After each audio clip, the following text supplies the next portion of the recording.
मराठी, सकारात्मक पारदर्शी पत्रकारिता। बोलवाड रस्त्याची दयनीय अवस्था, काटेरी झुडपांनी घेतला ताबा। मिरजेचे आमदार सुरेश भाऊ खाडे यांनी मोठा विकास निधी आणून मिरज तालुक्यामध्ये कामे केली। यामध्ये प्रामुख्याने गावजोड रस्त्यांचा समावेश आहे। हे करत असताना त्यांनी निधी आणून रस्तेही केले, मात्र अधिकाऱ्यांनी त्यांनी केलेल्या कामाला काळीमा फासल्याचे काम केले असल्याची चर्चा सध्या दिसत आहे। बोलवाड हे मिरजेपासून हाकेच्या अंतरावर असलेले गाव। मिरजेपासून बोलवाडला जाणाऱ्या रस्त्यावर नुकताच निधी वापरून रस्ता केला, मात्र याकडे प्रशासनाने पूर्णपणे दुर्लक्ष केले असल्याची चर्चा रंगली आहे। या ठिकाणी रस्त्यावर काटेरी झाडांचे साम्राज्य दिसून येत आहे। त्यामुळे या रस्त्यावरून मिरजेकडे जाणाऱ्या शेतकरी, व्यापारी, महिला, विद्यार्थी यांना नाहक त्रासाला सामोरे जावे लागत आहे।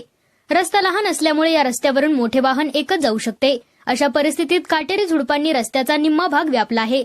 त्यामुळे एक वाहन जाणे सुद्धा अवघड दिसून येत आहे। याकडे प्रशासनाने दुर्लक्ष केले ही गंभीर बाब दिसत आहे।